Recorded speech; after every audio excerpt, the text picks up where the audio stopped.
O UFSC Entrevista está de volta. Hoje estamos recebendo Moacir Pereira, jornalista e escritor, que fala sobre o seu livro mais recente, A Comunicação em Santa Catarina, Ensino, Profissão e Modernização.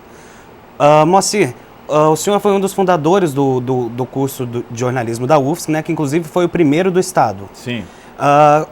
Como que se deu a campanha pela instalação desse curso e o que motivou essa campanha? Bom, na verdade não houve campanha, na verdade houve um esforço muito grande que não começou na década de 70, começou muito antes, na Associação Catarinense de Imprensa, na época Casa do Jornalista, nos eventos, nos congressos, nós aprovávamos moções no sentido de estimular a universidade a criar o curso de jornalismo, que a grande alternativa realmente era na universidade.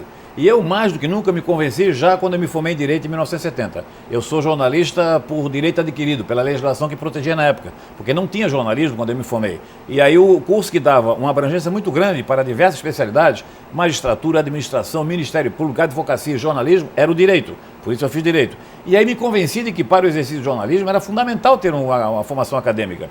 Mais do que isso, por uma circunstância política, eu acabei sendo guindado à condição de presidente do Sindicato de Jornalistas.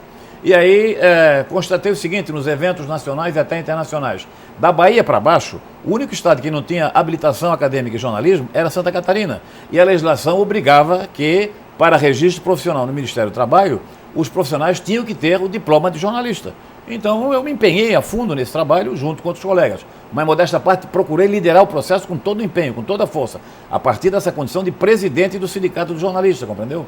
E aí recebemos apoio de várias instituições aqui no estado, fora dela, mas enfrentamos muitas resistências. Alguns colegas que se formaram comigo na Faculdade de Direito, por exemplo, Beto Studic, saudoso colega Beto Studic, eu tive uma relação pessoal com ele de amizade muito profunda e profissional também, trabalhamos juntos em vários veículos, mas ele martelou diretamente que o curso não era necessário, que jornalista nasce feito, que está no sangue, entendeu? Aquelas coisas que todos conhecem. E apesar de muitas resistências, muitas críticas, né, nós tocamos de frente e conseguimos então viabilizar através, eu insisto mais uma vez, da determinação do reitor Caspar Eric Stemmer. Não fora a sensibilidade dele, o convencimento dele de que a universidade precisava oferecer arquitetura e principalmente jornalismo, o curso não teria sido criado naquela época. E a partir dali você vê que hoje nós temos mais de 16 cursos aqui em Santa Catarina e que mudaram, sem dúvida nenhuma, a face da comunicação no estado. Você vai para o interior, você tem radiojornalismo de qualidade, telejornalismo, você tem jornais muito bem feitos, muito bem redigidos e muito bem editados, revistas em várias cidades, entendeu? E uma nova mentalidade também de associativismo.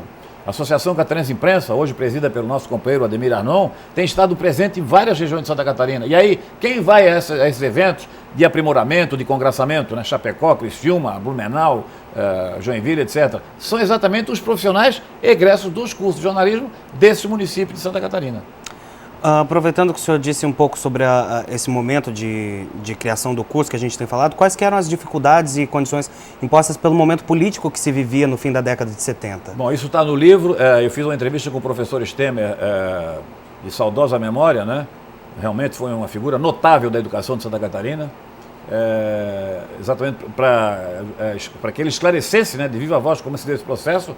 E os militares que encontraram no jornalismo resistência já a partir de 64, né, e 68 principalmente, muitos jornalistas foram demitidos, foram perseguidos, né, foram demitidos de empregos públicos ou de atividades, enfim, sofreram uma série de penalidades em função do regime.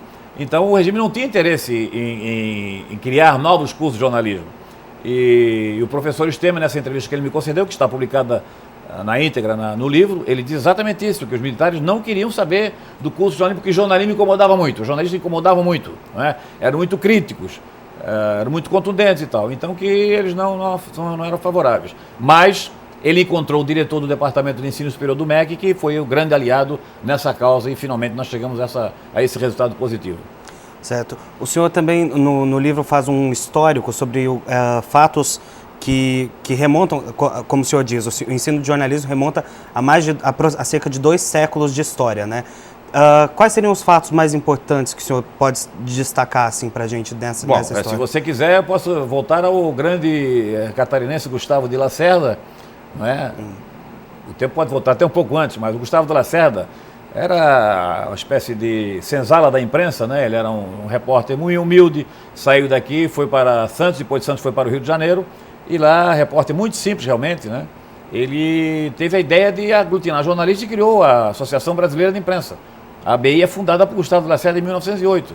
Né? E ele, em várias manifestações, inclusive no próprio Estatuto da ABI, já prevê a formação acadêmica do jornalista. Então ele é precursor da formação universitária do jornalista, ou primeiro da formação, né, do jornalista. E depois nós temos o Congresso de Jornalistas, pela primeira vez realizado em São Paulo, que também se manifestou pela criação do curso.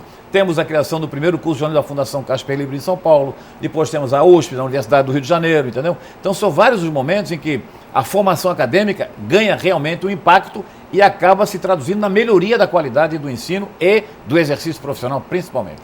Tá certo, nós vamos fazer mais um rápido intervalo agora e já voltamos com o UFSC Entrevista.